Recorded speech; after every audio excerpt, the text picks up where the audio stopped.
¿Qué tal, mi gente de No Riesgo?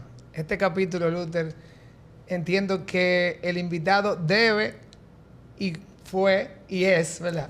Un abogado, porque teníamos un tiempo ya tratando de poder desarrollar lo que son los derechos y deberes del usuario. Siempre lo vemos en las aseguradoras, siempre vemos que la superintendencia, pues en su momento la resolución y demás, causó revuelo porque empezaron a imprimirlo en lo que son las renovaciones de las pólizas.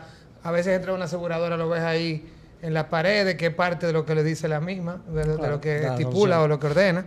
¿Y quién más que tener aquí un abogado, verdad? Ya experimentado y por demás corredor de seguro, que es nuestro hermano Vicente González de la Vega. ¿Cómo te sientes, hermano? Pedro, Luther. Bienvenido de nuevo, Vicente. No, un gustazo estar por aquí de nuevo con ustedes. Cuando íbamos a desarrollar el tema, pensamos en ti porque entendemos que un abogado, pues por excelencia, ¿verdad? Bien iba a poder desarrollar este tema, que tanto nos lo han solicitado a la comunidad de No Riesgo. Sí, bueno, la verdad que le agradezco la invitación, porque este es un tema que es de interés para nuestros clientes, los asegurados, pero también para el interés de nuestros colegas intermediarios. Sí, claro. En muchos casos a veces ni siquiera se acuerdan que esto existe, y además es una herramienta muy interesante para uno poder interrelacionarse bien con el cliente, poder explicarle por qué algunas cosas se les pide ciertas informaciones, hay algunos temas que hay que afrontar, y también para defender nuestra intermediación. Ya lo vamos a ver en qué caso en particular, porque bueno, es uno de los elementos que tenemos sobre la mesa. En particular, tú has venido antes, ya eres prácticamente un colaborador, ¿verdad? De No Riesgo. Y nosotros pues nunca tenemos preguntas específicas, sino que va fluyendo la conversación. De entrada, si vemos rápido el primer derecho que habla acá, habla de que o sea, podemos seleccionar libremente, el intermediario puede seleccionar libremente, el asegurado puede seleccionar libremente lo que es su intermediario. Y su aseguradora. Y su aseguradora por demás. Entonces, partiendo de que a veces un agente solamente puede vender de una aseguradora, ¿cómo podríamos lograr eso? Sí, bueno, obviamente el agente tiene una condición de intermediación limitada, porque bueno, la ley así lo prevé, trabaja para una sola aseguradora, dependiendo del ramo, si es el ramo de riesgos generales, si es el ramo de personas, etcétera. Eventualmente también el agente tiene licencia de la CISARRIL para vender riesgos de salud, siempre atados al plan básico de salud. Entonces, claro, su ámbito de trabajo inicialmente se ve restringido, pero una vez que pase 2 años de actividad profesional ya puede abrirse e intentar ampliar su rango de actuación, sacando la licencia, haciendo el examen y sacando la licencia de corredor. La pregunta me llegó y no la pude desarrollar bien, sorry, es que yo tuve una situación y era el enfoque de mi pregunta, es que yo tuve un financiamiento de un vehículo en un banco de ahorro y crédito y me impusieron el corredor que va de la mano con el banco de ahorro y crédito, que de hecho tienen una tafeta ahí mismo, un stand, y obligatoriamente tuve que hacerlo con su intermediario. Eso es lo que iba a comentar, de que no creo que sea casualidad de que ese sea el primer derecho del asegurado. Porque tú vas a comprar el vehículo y te dicen, haz seguro conmigo. Así es. Arrancamos Yo tengo opción, entonces, ¿qué pasa? Arrancamos con fuego. Claro. Fíjate, yo quisiera hacer una introducción primero general, ¿no? Sí. En febrero del año 2023, la Superintendencia de Seguros, de manera muy acertada, publica una resolución, la resolución 0123, donde recoge una serie de derechos y deberes que tenemos todos los usuarios del sector seguro, porque además de intermediarios también somos usuarios del servicio, frente a una realidad que es que tienes un contrato de adhesión, el seguro es un contrato en el cual tú no tienes mucho que negociar, es una oferta que te hace la aseguradora y tú te adhieres a eso que te ha presentado la aseguradora. Obviamente, tú dices, bueno, me gusta o no me gusta, lo tomo o no lo tomo, pero queda sobre el tapete una serie de normas que están regadas en varias normas jurídicas, desde la Constitución de la República Dominicana, pasando por la Ley de Seguros, por la Ley de los Consumidores, la Ley de Competencia, que están esparcidas en el sistema jurídico, y la superintendencia lo que hizo fue, bueno, vamos a recoger todo esto en una resolución y vamos además a buscar un mecanismo para que el cliente, el asegurado, tenga a su mano un decálogo, aunque son 2 decálogos, uno de deberes y uno de derechos, o uno de derechos, uno de deberes, y ahí resume lo que está pues en varias leyes. Y el primero es precisamente seleccionar libremente la aseguradora o el intermediario de su preferencia. Claro. La Constitución Dominicana, en su artículo 53, establece, constitucionaliza los derechos del consumidor. Eso es un avance desde el punto de vista jurídico comparado con otras legislaciones a nivel mundial. Pocas legislaciones tienen en su ordenamiento constitucional ese rango de los derechos del consumidor. Y en esos derechos del consumidor está poder elegir libremente, y ahí es donde empieza el tema, estar correctamente informado, que los bienes y servicios a los que accede sean de calidad, que se cumplan en las condiciones que están previstas y que están estipuladas en el contrato. ¿Qué ocurre? Muchos de los miembros de esta comunidad les puede haber pasado, como te puede haber pasado a ti mismo, en lo que acabas de comentar, de que llegaste, sacaste un vehículo, compraste un vehículo, lo estás sacando financiado y de alguna manera te imponen que lo tienes que hacer con una aseguradora en particular y con un intermediario en particular. Muchas veces aseguradoras e intermediarios relacionados con la estructura accionaria del banco, sí, la estructura societaria del banco o de la cooperativa o de la financiera o la asociación de ahorro y crédito a la que te está dando el crédito. Pasa que no hay escala con los grupos financieros igual. Lo que pasa es que aquí uno lo ve como un banco de crédito y un nombre distinto de un corredor te aborda y tú lo haces con ellos, pero al final los grupos financieros igual terminan haciendo lo seguro con ellos, y más de los colectivos que te van a es correcto, y además en los colectivos ahí también pudiéramos hablar incluso hasta de una competencia desleal con el corredor que ofrece una póliza individual, porque bueno, tiene unos términos preferenciales y unas tarifas preferenciales. Pero básicamente este primer punto que es fundamental, quizás te fuiste directo a la candela, pero es que realmente es el primero que aparece en la resolución. Tiene mucho que ver con la relación de confianza que hay entre el asegurado, el cliente y el intermediario. Primero, el tema, los seguros son un tema técnico, es una materia técnica que hay que conocer el contenido del contrato, de los riesgos, de los condicionados, de cómo funciona la industria, y además también eso requiere de parte del cliente alguien que se ocupe de sus propios intereses. Es decir, al final de cuentas, ¿de qué intereses estamos hablando aquí? Del interés del banco que te prestó el dinero para comprar el vehículo, del dealer que te vendió el vehículo, o realmente de la persona que adquiere el vehículo. Pueden haber otros casos también de inmuebles. En el caso de inmuebles esto también puede ocurrir, ¿okay? Porque te obligan a tener una póliza de incendio y líneas aliadas sobre el inmueble que has comprado, y inclusive también una póliza de vida sobre el crédito que tú estás teniendo. Pero al final de cuentas, el dinero con el que se paga la póliza, el crédito, es del asegurado. Es decir, es verdad, el banco o la financiera va a adelantar un dinero que se lo va a dar al dealer, al concesionario que te está vendiendo el vehículo, pero al final ese crédito se paga con el dinero, con la plata, con el bolsillo, con el trabajo, con los negocios del asegurado. Y por eso entonces es el asegurado quien tiene el derecho de elegir, la aseguradora con la que mejor se sienta. Y tú puedes elegir una aseguradora desde, mira, yo me voy con las primeras 5 del mercado porque me siento cómodo con las primeras 5 del mercado, o no, yo me voy con una de la mitad del mercado o más abajo del mercado. ¿Por qué? Porque conozco los dueños, o porque tengo intereses, intereses de tener mi cartera de riesgos colocada en una determinada aseguradora. Y trabajarlo con un intermediario, porque ese intermediario es de mi confianza. Ese intermediario yo lo puedo llamar el sábado, el domingo, en la noche, en la madrugada. Me va a atender, te va a explicar la situación y te va a ayudar a resolver cualquier inconveniente o cualquier... Y va a defender sus intereses también. Y va a defender realmente los intereses del asegurado, que es la parte importante de este negocio. Una de las cosas que tiene la resolución 0123, y esto voy a hacer hincapié en este tema, y es que en su tercer considerando nos trae a colación el artículo 2 de la ley 358/05 sobre los derechos del consumidor, y claramente dice: esta es una norma de orden público. ¿Qué significa que una norma sea de orden público?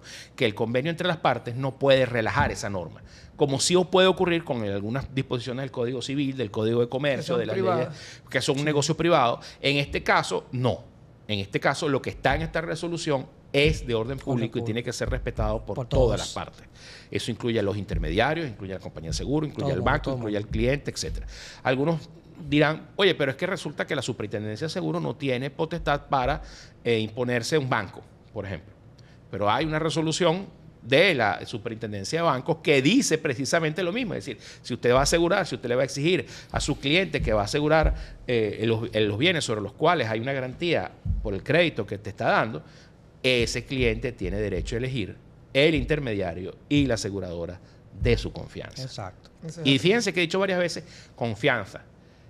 La materia prima de esta industria es la confianza. Confianza, es la confianza, es la fiducia. De ahí nace ¿qué le vende una compañía de seguros a través de un intermediario a un asegurado? Confianza, seguridad. Un papel con una promesa. Confianza. No es algo tangible. Es confianza. Y por eso mismo, la propia ley de los derechos del consumidor establece el derecho a la libre elección, e incluso también la ley 4208, la Ley General de Competencia, que no fue mencionada en esta resolución, pero que también habla sobre estas prácticas que deben de evitarse en el libre mercado. Y en el libre mercado, en la libre competencia, una de las cosas que no puedes hacer es imponer desde una posición dominante, que es yo que te estoy prestando la plata, ¿ok?, a hacer esto con la aseguradora o con el corredor que a mí mejor me plazca. Y ahí cuando tú dices imponer, me llega uno de los derechos del afiliado, que es precisamente eso, saber todas las informaciones que tiene la póliza y solicitarla y que se la den. Muchas veces la aseguradora... es el segundo. De hecho, es el segundo. Sí, partiendo de que no tenemos aquí en el orden. Sí. Tenemos el acceso a la información completa. Yo te la puedo imprimir, tú tienes las condiciones y demás. Y la tercera, recibir el original firmado. Ahora, yo como me quiero ir a la realidad, ¿verdad? De lo que pasa el día a día. El cuarto es algo que a mí también me pasó. Yo fui hace poco, mi padre falleció, y yo fui a una aseguradora a reclamar el seguro de vida, ¿verdad? De mi padre. Y ellos... Cuando yo voy al counter me dicen, diríjase donde el corredor tal. ¿Por qué lo hacen? Y tú me dirás, ¿por qué ahora? Y usted también, señor Luther. ¿Será que ellos quieren el trabajo administrativo lo haga el corredor? ¿Será que ellos entienden que hay menos, burocracia, estamos hablando del trabajo administrativo, pero de que venga por una línea ya un poco más filtrada lo que es ese reclamo? ¿Por qué mandarme a donde un intermediario que, partiendo de que se ganó una comisión en el momento de la emisión de la póliza, sabemos que sí, tú puedes darme seguro, tú me puedes dar servicio directamente. Entonces, hablamos de que yo tengo que reclamar de forma directa o vía intermediario si el usuario entiende que la misma no está cumpliendo con la condición establecida en la póliza, pero en mi realidad voy y me mandan obligatoriamente donde un corredor. Vamos por partes. Lo primero, fíjate que el segundo y el tercer derecho que se establece en esta resolución, que es el tener el acceso a la información, es fundamental, porque incluso es tener acceso a la información antes de la suscripción de la póliza. ¿Para qué? Para que tú tomes una decisión informada. Tú te estás adhiriendo a un contrato que ya existe. Te estás adhiriendo a unas pólizas, a un formato, a unas condiciones generales que ya existen. No es que tú vas a entrar a discutir una... No, tú vas a tomar algo que ya está sobre el tapete, pero tú tienes derecho a tomar una decisión informado. Bueno, ¿qué es lo que cubre? ¿Qué es lo que no cubre? ¿Qué es lo que tengo? Tengo derecho a recibir esta información. Y cuando te dice la aseguradora, vas con la reclamación y dice, no, vaya con su corredor o vaya con su intermediario. Bueno, aquí nos encontramos en dos aguas. No. Primero, usted tiene derecho a ir directamente a la aseguradora sin problema, pasar por ninguna parte.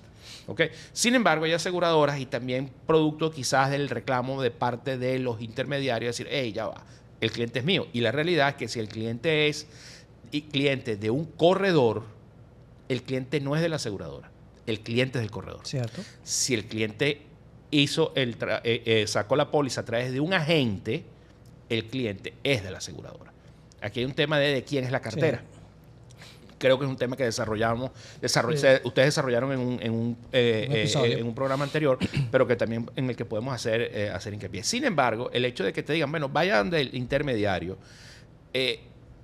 ciertamente el intermediario está en capacidad de tramitar la reclamación a nombre de su cliente. y el intermediario también tiene la capacidad de analizar la información que le vas a presentar a la aseguradora, de decir, mira, aquí te falta tal información, aquí hay que hacer tales actividades previas, tales requisitos previos que no los tenemos listos, pero vamos a presentar, anunciar, notificar la existencia del siniestro mientras recogemos la información necesaria para poder presentar el reclamo. Aquí yo voy a jugar un poco gremialmente y voy a hablar de nuestro gremio de intermediarios. ¿Okay? Una reclamación bien manejada por un intermediario fideliza mucho. Claro. Fideliza mucho. Porque al final de cuentas, el cliente, en tu caso, tú que eres corredor, que eres abogado, que has sido ejecutivo de empresas de seguro, tú sabes cómo hacer eso. Pero la mayoría de nuestros clientes no lo saben hacer, se pueden ver angustiados, se pueden ver sobrepasados a veces por la cantidad de documentos y papeles que al final no son tantos, son realmente, es un tema quizás mecánico, pero ya uno como intermediario lo sabes hacer, lo sabes filtrar, lo sabes preparar para que esa reclamación llegue a feliz término. Okay. De hecho, fíjate que una de las cosas que no dice el resumen, que normalmente se presenta, que ustedes ven en las compañías de seguro, pero sí lo dice la resolución, es que uno de tus primeros derechos es, obviamente, ser indemnizado de acuerdo a la cobertura en caso de que haya ocurrido el siniestro. Claro. ¿Okay? Y parte del trabajo que hace el intermediario es, bueno, vamos a hablar con el departamento de reclamaciones, qué está faltando, vamos a sácame ese cheque rápido, hazme una transferencia rápido, que hay algún tema que falte, sí, falta esto, vamos a buscar qué es lo que falta, y si de la compañía de seguro tú tienes un interlocutor que empieza a pedir más de lo que hay que pedir, también el intermediario tiene las facultades y las habilidades de decir, mira, ya va. Hasta ahí estamos claros. Estás pidiendo cosas que no son necesarias. Yo conozco el caso de Pedro. Okay. Pedro, fallecimiento del padre, él obviamente va a investigar, va directo a la aseguradora, pero la aseguradora lo refiere al corredor. Hasta ahí estamos bien porque ya sabemos cuál es el manejo del corredor.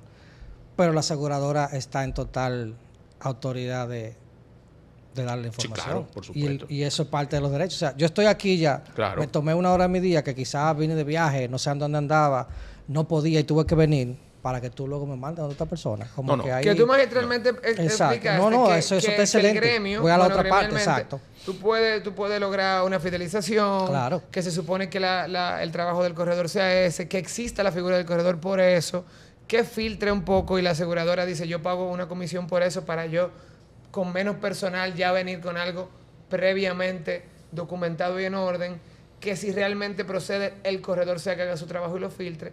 Eso estamos bien. Sí. Ahora ya yo estaba ahí, como dice Luz. No, claro. Y posiblemente la respuesta sea 2 minutos. Mire, usted tiene que traer A, B, C y D. Ok, yo tengo los requisitos ahí mismo. Solamente tiene que imprimirlo. Claro, no. Y la aseguradora está en la obligación de atenderte y darte toda la información que tú requieres. La aseguradora además está en la obligación de facilitarte el trámite de la reclamación para facilitar el correcto pago de la indemnización. Sí, claro que sí. ¿Okay? Quizás haya, y aquí nos vamos a conseguir con lo que algunos amigos, algunos clientes, miembros de esta comunidad pueden pensar, no, la aseguradora siempre busca la manera de no pagar. No, eso depende de las aseguradoras. Hay aseguradoras que sí tienen como política pagar y pagar bien y pagar rápido, ¿okay? Porque entienden que esa es la manera de fidelizar a sus clientes y de cumplir su palabra, ¿okay?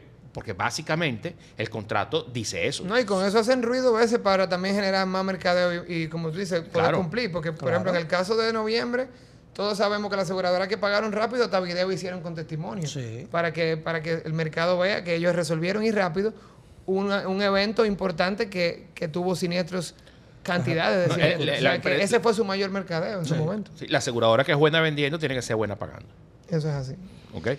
Sigamos entonces Si seguimos con el tema de los derechos, no vamos a cumplir con una regla no escrita que tenemos aquí de hace media hora prácticamente por capítulo. Podemos pasar un poquito a los deberes. Claro, por supuesto. Y Luther, si tú tienes uno en particular de esos de los deberes que tenga algún dato... Yo tengo un resumen de deberes. Como yo digo al cliente. A mí me gustan los casos reales. Yo tengo uno real atrás. Voy a llegar. Señor cliente, usted tiene... El deber suyo es dar toda la información correcta sobre su póliza, el riesgo. Sobre el riesgo asegurado que vamos a tener. Número 2, usted está en total deber de ponerse al día y pagar su póliza. Y a tiempo. Ok, tu acuerdo de pago es del día a día y tú pagaste el 12, perfecto, pero ese es tu deber. Otro deber es tú estar pendiente del valor asegurado de tu bien asegurado, de tu riesgo. Porque tú compraste el vehículo muy bien hoy, en 6 meses tú tienes una reclamación, una pérdida total, y tú inmediatamente sabes cuánto valía el vehículo en ese momento.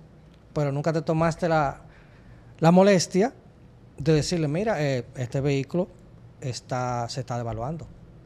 Porque todos lo sabemos, cuando tu vehículo se devalúa, tú sabes lo que vale tu vehículo.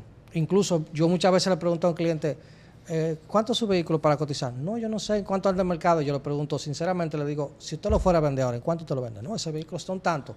Ya tengo una idea. Claro. Entonces ya uno básicamente por ahí entra y hace la cotización, obviamente, después de averiguar el valor del mercado. Luther, pero se te está olvidando uno que es muy importante. Vamos a ver si era el que yo tenía aquí. A Dígame. No, dígame. Leer los documentos de la póliza. Esa era la otra parte. Cosa que a los clientes para nada le da dolor de cabeza, ¿qué es eso pereza. deducible? Y tú se lo señalan en 4 sitios y nunca lo leyeron. Y de verdad que ciertamente las pólizas de seguro, los condicionados, los contratos, a veces están redactados en términos muy pesados para su lectura. Sí. Pero el intermediario tiene que ser hábil, tiene que buscar la manera de que el cliente lea la información que tú le estás entregando, que lea los formularios, es decir, parte del trabajo del intermediario es obviamente llegar, haberlo leído uno, resumirlo y decírselo al cliente. Ayudarlo a llenar los formularios que a veces son pesadísimos, insoportables, pero eso forma parte de esta industria. Pero es muy importante tener una habilidad de buscar la manera de que el cliente se lo lea. Sí. Y cuando el cliente empieza a preguntarte mucho, dice, mira, pero tú se lo lees. Sí, claro. Pero esto está aquí, date una leída, es bueno que te lo leas. ¿Para qué? Primero, para que no diga, yo no sabía. No, nadie puede alegar que no sabe lo que firmó. Porque al final, tú dices, bueno, pero yo no firmé la póliza. Desde el momento que usted la aceptó, usted la pagó, usted lo leyó y usted lo firmó. No, hecho, hermano.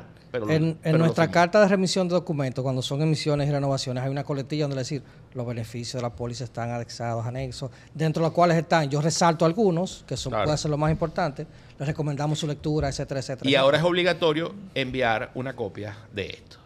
De la resolución. Exacto. O por lo menos poner el código QR que aparece en la parte inferior del arte que preparó la gente. Yo tengo 2 puntos que son de la realidad, que es lo que a mí me gusta. O sea, por ejemplo, y tú lo tocaste, pero yo te voy a decir algo que se presenta en el día a día. El tema del pago. Siempre hablamos 25% y pago consecutivo.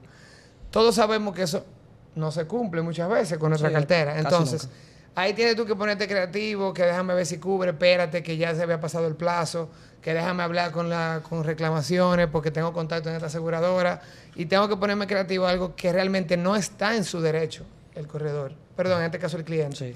Y el corredor tiene que buscar la manera para quedar bien o no quedar a la famosa discusión de que si no me resuelve me puedo llevar la cartera. Y ahí entra algo que se da en el día a día, que todos sabemos. Entonces, señor cliente, por favor, esa parte no tan solo la lea, sino que cumpla con esa secuencia de pagos correspondiente, porque el seguro, o por ejemplo la cobertura, se pierde después de un plazo determinado. O mejor dicho, con cada pago usted extiende el periodo de cobertura de su póliza. Y eso hace y le crea un dolor de cabeza al intermediario. Y por último, que hablaste del tema del infraseguro y de que tiene que estar atento a lo que es cualquier mejora o cualquier, mejora o aumento que le haya hecho a su bien en este caso. Yo veo que por el escenario que siempre se va a dar el infraseguro, siempre, es el tema de la banca. Cuando tú tomas un financiamiento, que tomas el préstamo, el seguro te lo dan por el valor del préstamo, y te dicen, no, ya su cobertura, usted tiene una póliza de vida y una póliza de incendio. Pero si tu inmueble vale $1 millón y tú tomaste 500 mil pesos prestados, todos sabemos que el seguro es por 500 mil. Entonces, por default, ya tú estás infrasegurado. Sí. Aunque es la infraestructura y los mobiliarios a veces no están, porque el banco lo que está asegurando es su desembolso. Bueno, pero hay un error. Tienes que tener ahí rápido. Y el inmueble sube de precio básicamente. Entonces, si tú tienes un evento, tú no vas a poder reponer el bien. No, lo que pasa es que ahí también hay un error conceptual que cometen algunos bancos, y la realidad es que tú tienes que asegurar por el valor total del inmueble y no por el valor del crédito. ¿Por qué? Porque tú lo que estás asegurando es el bien que sirve de garantía al crédito y no el crédito propiamente dicho. Claro. Ahí hay un error que cometen los bancos en lo que solicitan. Claro, obviamente el cliente dice mientras menos mejor porque pago menos prima y va menos que va menos prima para el... Y volvemos al punto 1. La financiera te dice, mira tu póliza con nosotros y buen viaje. Porque el cliente no sabe lo que tiene. Exactamente. No, eso está con el préstamo. Sí. Por Me voy a regresar un momentico al tema del pago. Una cosa que la gente tiene que tener muy en cuenta es que la ley, la 14602 sobre seguros y fianzas, establece que si usted no ha pagado el 25% de la prima dentro de los primeros 10 días de la emisión de la póliza, esa póliza puede ser cancelada. ¿Okay? A instancia de la compañía, en pleno derecho. Exactamente. De hecho, nosotros pudiéramos llegar a concluir de que el perfeccionamiento de la prima es el de la póliza, sí, del contrato de seguro, es el pago de la prima. Si no hay pago de prima, no hay cobertura. Y eso, cuando la gente empieza, no, bueno, debo 2 meses y empieza a jugarse con el pago de la prima. Un problema al intermediario. Buscándose un problema al intermediario, un problema a sí mismo, porque la aseguradora puede llegar y decirte, si te atrasaste un día en el pago de la prima y me quiero salir del paquete, sí, te digo, esa póliza está cancelada por falta de Había pago. una aseguradora que en su sistema lo tenía así estipulado. El día 11, yo trabajé ahí, nosotros recibíamos un correo con el listado de pólizas que no se pagaron.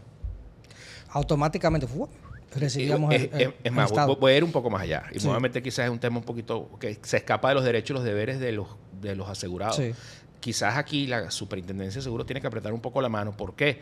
Porque una cosa son primas emitidas y otra cosa son primas cobradas. Claro. Y cuando tú ves los reportes de la Superintendencia, tú te das cuenta de que hay en algunos casos, oye, unos gaps, unas diferencias entre prima cobrada y prima facturada que carecen de una explicación que no sea otra que a que la compañía de seguro está dejando pasar el tiempo para decir que ha vendido, pero no está cobrando apropiadamente. Y las compañías de seguro están en la obligación de cobrar. Primero, el asegurado está en la obligación de pagar su prima, pero las compañías de seguro están en la obligación de cobrar bien sus primas. ¿Por qué? Porque es que esa prima no es de la compañía de seguro. La prima, lo que se suma en las primas, lo que se recoge en las primas, es la garantía común de todos los asegurados. Esa es la mutual. Ese es el dinero que cubre todos los riesgos que están en esa cartera. Por eso es que es obligación de las compañías de seguro ser eficientes en la cobranza. Porque ese dinero no es de la compañía de seguro. Ese dinero es de todos los asegurados que están en esa compañía de seguro.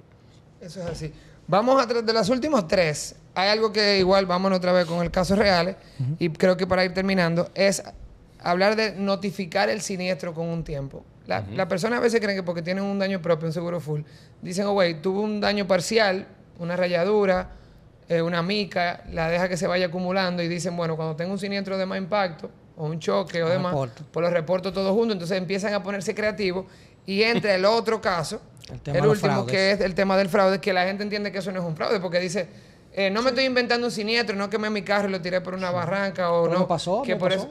eso, es verdad, porque hay un fraude ya que es premeditado. Correcto. ¿Verdad? Que ya hay bandas que se dedican a eso y demás, y lo estamos identificando. Estamos en seguimiento. El señor Julio, ¿verdad? Está activo. Sí.